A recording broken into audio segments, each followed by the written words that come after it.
Hello. The ET750 plays a big part in solving the diagnostic puzzle. Its diagnosis capability, information and test procedures are essential.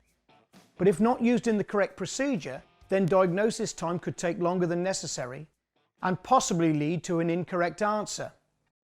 So that you can make the most of the ET750, we'll guide you through the generic diagnostic process. When the procedure is applied, we found the first time fixed rate increases, and if used constantly, the time to accurately diagnose faults reduces. So what's the procedure? It's important to be logical in the way that we work. The order isn't set in stone, and experience will modify what you do and when. Firstly, I'll ask targeted questions of the customer, obtaining any information that may help. Next, I'll confirm that the fault is present, and my understanding of the fault matches the customer's. A quick visual inspection follows, looking for signs of previous repair or other diagnostic clues, shortly followed by reading codes in all systems. The key to an efficient diagnosis is understanding the systems you'll be working on. But what if you don't know how the system works and what the data should read? This is where technical information plays its part. Part of the information that's available are Technical Service Bulletins, or TSBs. I might take a look at these now or slightly later in the cycle, but I'll definitely take a look. TSBs could highlight any known issues, such as product recalls, known failures and fixes, along with whether a control unit has a new flash available. The list is endless.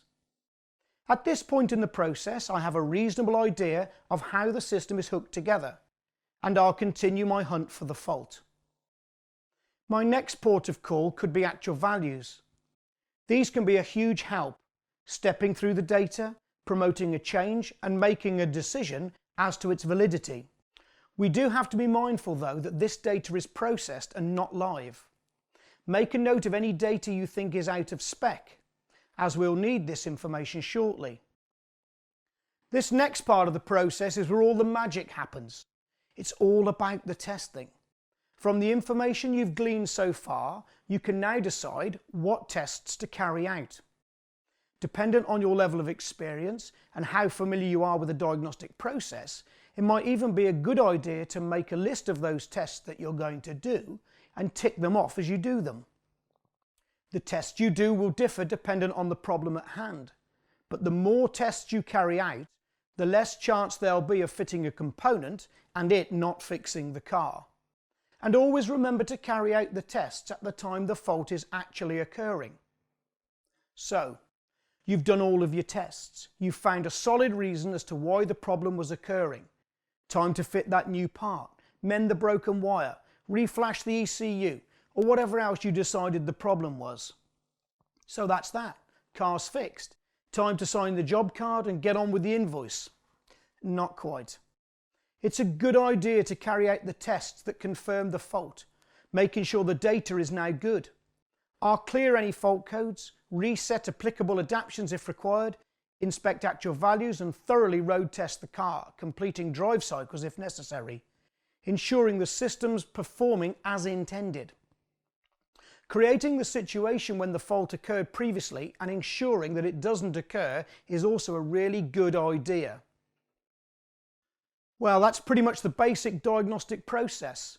The most important thing to remember is to carry out all applicable tests that confirm the fix. That way you won't be seeing the car back through your door with the same fault.